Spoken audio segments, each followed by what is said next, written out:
Welcome to the Global Gaming Business Podcast. The GGB Podcast is sponsored by IGT, which is paving the way for cashless gaming yet again. With 14 properties live in North America, Resort Wallet combined with IGT Pay is quickly becoming the preferred method of cashless gaming for both players and operators. Our guest today is Bart Blatstein, the founder and CEO of Tower Investments and the owner of the Showboat Hotel in Atlantic City. Blatstein is a developer with his main focus being in Philadelphia and later in Atlantic City. He arrived in Atlantic City about 10 years ago and bought development rights for the Pier at Caesars, which he dubbed the Playground. When that venture failed because of various economic and operational issues, he bought the former Showboat Hotel Casino and Atlantic City's Garden Pier. He recently opened the Island Water Park adjacent to Showboat, and it's been a huge success. He talks about his Atlantic City developments, a possible Showboat casino, and about his faith in the future of the city from his home in July. Welcome to the Global Gaming Business Podcast. My guest today is Bart Blatstein, the owner of the Showboat and many other properties in Atlantic City, and a developer who did some great things in Philadelphia before coming to Atlantic City. And Bart, thanks for joining us today. Roger, it's my pleasure. Thank you.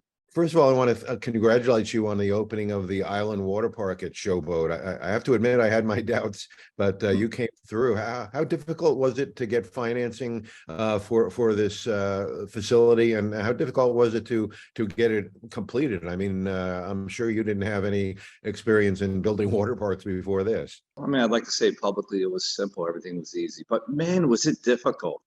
The financing was brutal. It just, the climate change for financing in the last couple of years, and also it's Atlantic City. Atlantic City is a tough town to get projects financed. Right. Yeah, definitely. I mean, in terms of the tax rates and things like that. I mean, the people are really reluctant to put some money into a project like this. How did you convince them? 45 years of borrowing and paying back money, and that's what I did. You just quite frankly become annoying and just lean on your lenders and say you have to do this. Right. Yeah. Absolutely. Well, there's some great features of that park. I've seen the water slides and the lazy river and that kind of thing. What are some of the favorite parts of the park from some of your guests so far? Well, they comment. A lot of the comments are how clean it is and how well maintained it is and how pretty it is. Yeah. It's very deliberate. I went to water parks around the country and saw what I liked, what I didn't like, what could be different. And I incorporated all that into our water park. And I think you're going to find it beautiful. The colors, the natural landscaping, the palm trees, the real palm trees. I can go on, but Sure. It's really cool. So, what has the reaction of the visitor been so far? I've heard great things about it. How about you? Yeah, I mean, of course, I'm not on social media, so it is told to me what's on social media, and it's all been very favorable. The press has loved it. It's not just something that is Atlantic City, but it's something for the region within a 3-hour drive. And I've had nothing but accolades. I've been very blessed, and I have a great team, Roger. While I get the credit, I couldn't be me and do what I do without the help and expertise of others. Sure. So 2 summers ago, you opened the Lucky Snake Arcade, and last summer the Raceway opened. What role do you have in those ventures? I know you got some outside companies assisting you there. Well, I own everything there, and I own all the machines. When COVID started in the very beginning, Roger, I thought, it's time to make some moves here because there's a beginning, middle, and end to everything. And again, in the 45 years I've been doing this, I've been through recessions and downturns and whatever. So we scoured the country for bankrupt or closed arcades and started to populate the arcade and bought hundreds of machines. And we had tractor trailers left and right coming in from all over the country and put together an arcade. And because everybody loves an arcade. Everything there is something that I myself like. And Sure. With my attention span that it is short, it needs to be enough to keep me occupied and keep me happy. And Roger, no one ever leaves an arcade unhappy. They feel they got value. Yeah, no, that's true. I took my grandsons there last year, and they love the raceway. They went on it twice, and yeah, they really had a great time. Yeah, I have the only indoor go-kart track in a lobby of a hotel in the world, I think. Right. It's a 40,000 square foot go-kart track. It's a lot of fun. I mean, and we just got junior carts. We got 10 junior carts. So for the Okay. little ones, they can now ride. And that's, of Yeah. course, a result of having grandkids. Right. There's got to be something for them too. Sure. Great. Great. So for years, people have been saying Atlantic City isn't for children or families. Do you think you're proving them wrong? Yes, 100%. It was when I grew up. I grew up going to Right. Atlantic City since I can remember. And it was always a great place for kids. You had a number of amusement piers, you had shops and restaurants and arcades, and you just had a lot to do for families. And one by one, it all disappeared with the advent of casino gambling in the 70s. Yeah. Yeah. Absolutely. So there's a lot of areas of Showboat that haven't reopened, with the House of Blues being one of them. Do you have any plans for that, or any of the restaurant spaces going on? Sure. The House of Blues room is called the Bourbon Room because we don't own that Right. name, House of Blues, and we do use it. We use it all the time. Okay. We just had last weekend a weekend long dance competition. We have Okay. concerts, dance competitions, fights. We use it not as often as I'd like to use it, Roger, Sure. but it's a wonderful room. And that edition, that House of Blues edition back in the day was $40 million. It's really something special. Sure. And I used to love the foundation room, which was right on the boardwalk, and you could see the ocean from there, and it's just a beautiful experience. Do you use that at all?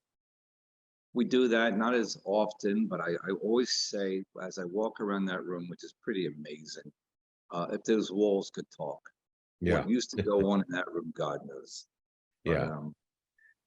Yeah, I did a couple of deals in that room, believe it or not. We were members of the foundation room in those days, and it is a beautiful space. yeah, it's the kind of space you're not going to recreate today. Sure. How about meetings? I know you've had conventions there, and boxing matches and things like that. Are you are you happy with the events that you're bringing to Showboat? Well, we're doing more than ever before. We converted the bus terminal, which is 50,000 square feet, Right. into Yeah. an event space, which Okay. is a very large event space, clear span, high ceiling, and that we're booking that left and right. We're just opening up another room next week called the Island Bar in the Island Room. Hmm. That's a 20,000 square foot space that has a large bar. It's kind of a cross between a sports bar and event space. And Right. we just set up a boxing ring in there because we have a boxing event next weekend. We have a lot of spaces there to populate, and now with the water park as our anchor, it's much easier to book events, and we have a lot we have a great product to sell. Sure. So have you seen your occupancy rate and ADR go up since the opening of the water park? I believe, well, we had our best day ever as a property this past Saturday. Okay. And I'm convinced that August will be the best month on record, Hmm. and just go from there. Yeah, everything's just kicking in. It's just it's nice because it's getting discovered, which means we need to do more marketing. When people say, "Oh my God, I can't believe this is here," it's just a fun place. It's a feel good place. Everybody's happy there. Sure. Yeah. Yeah. Yeah. It is.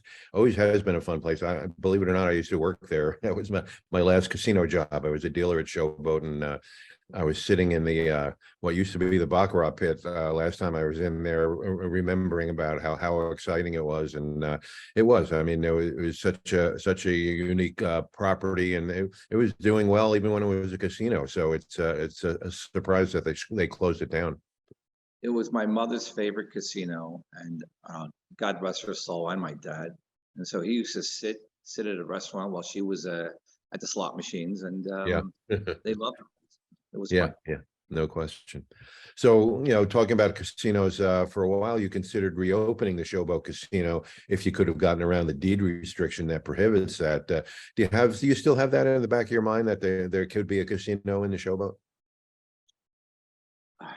I've been so focused on getting the water park done that I put that in the back burner, and the deed restriction that you're referring to burns off in a year, Right. and so I could theoretically open a casino again in a year, but I haven't focused on that at all. Quite frankly, Sure. I've got to get done, finish the Bourbon Tower, which is the front tower. We're completely remodeling that tower, Mhm. and other projects. Now you use some of the Showboat rooms as apartments now. How has that been working for you?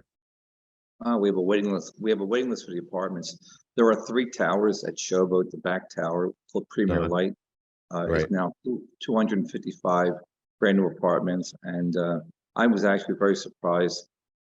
It was kind of proof of concept, Yeah. how popular it is. Don't forget, as you know from being an Atlantic City guy, there's been nothing new in Atlantic City for, oh my God, over 80% of the housing stock in Atlantic City was built before 79. Right.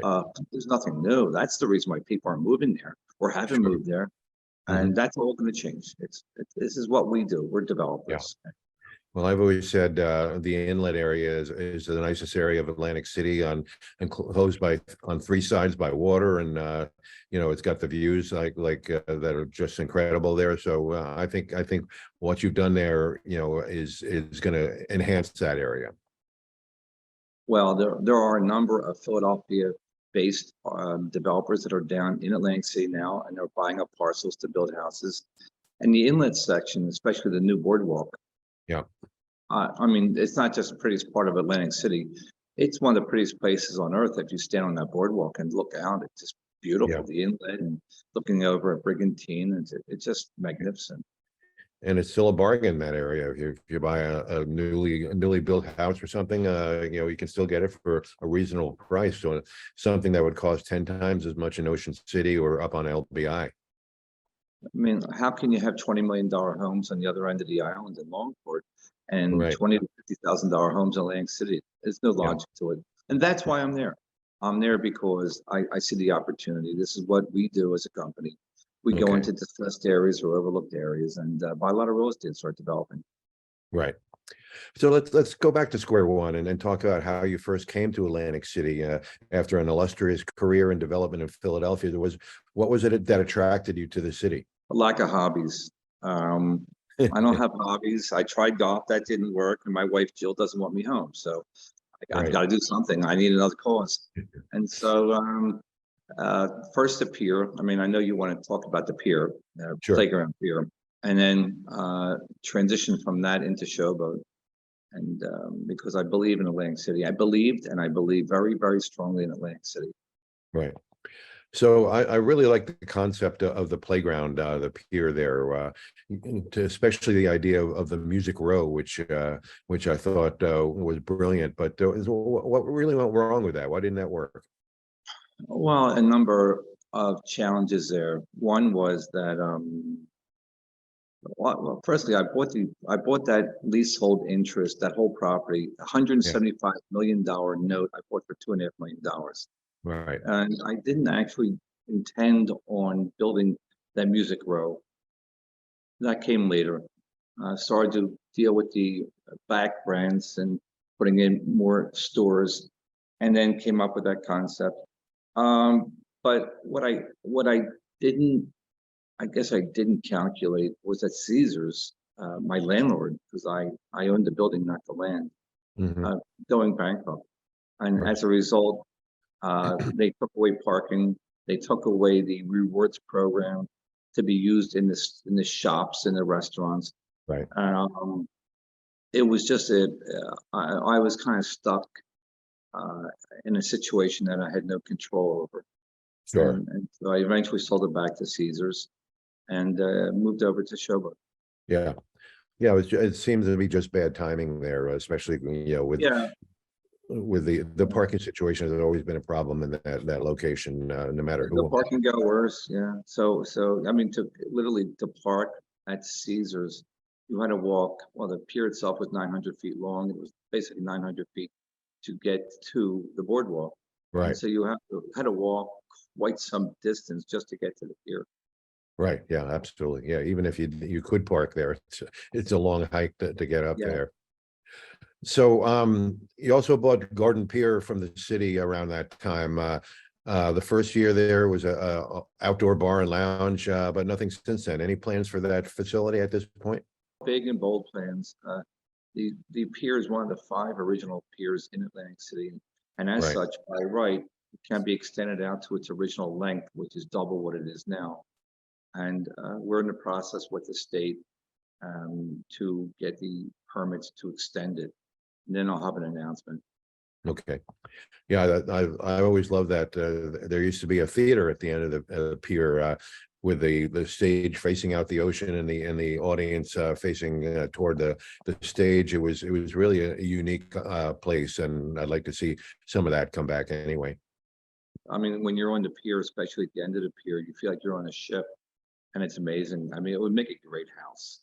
Sure. Right. But I don't think we're leaving Margate, but we have some big plans for it. Right.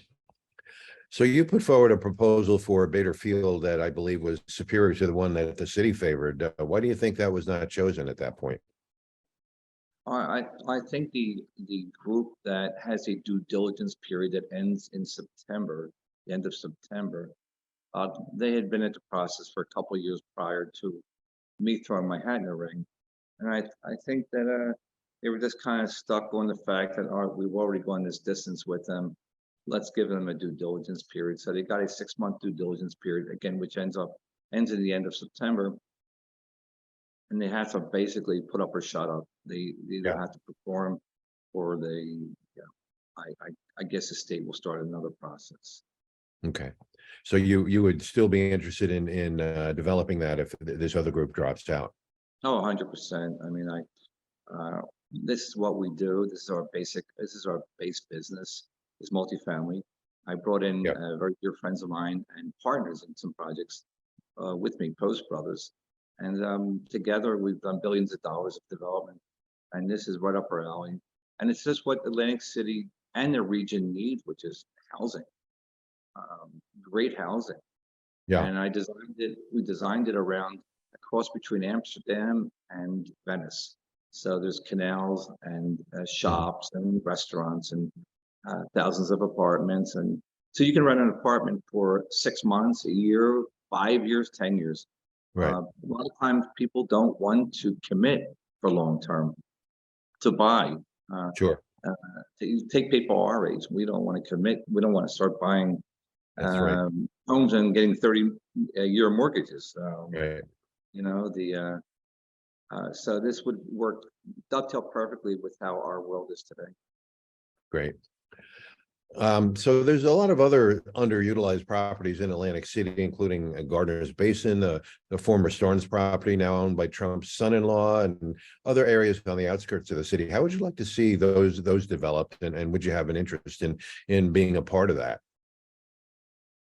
Gardner's Basin, I don't know. I don't know the nuance of Gardner's Basin. I think it's what they call green acres, where Right. Yeah. you basically can't touch it or make any changes. And I think there's some long-term leases there. So it seems to be doing fine on its own right now. Sure. You have Gilchrist there, and you have Back Bay Ale House, which is a great place too. Yes, I am there'll be some announcements in the next couple months, Roger, for some other developments that we're going to be doing in Atlantic City. Okay. This is my last crazy, I call it. It's the last region that I'm going to be developing for many years to come. Yeah. Great. All right. Well, I have one last question. Tell us what you see about the future of Atlantic City. Gaming, of course, will always be important, but do you think your family concept will be expanded to really welcome them back to Atlantic City? 100%. Less than 8% of the 24 million tourists that come to Atlantic City are families. Mm-hmm. And that goes, you look at that number and you go, oh my God, look at the potential. And also being something very new and different. Right. There is no facility like ours in the country, indoor family multifaceted entertainment venue.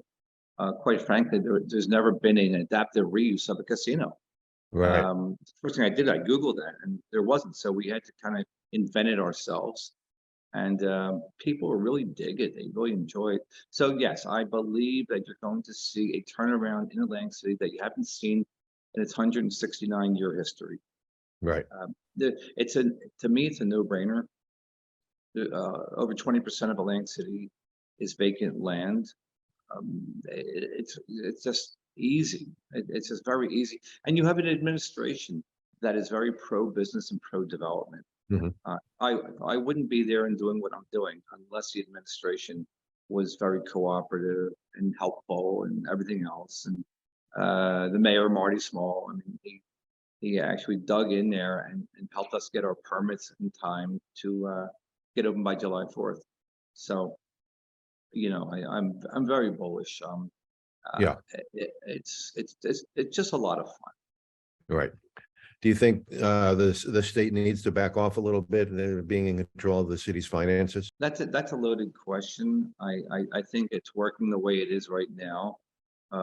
Lieutenant Governor Sheila Oliver, God rest her soul, she was a wonderful person, and she kind of oversaw Atlantic City. And I'm interested to see who steps in her place.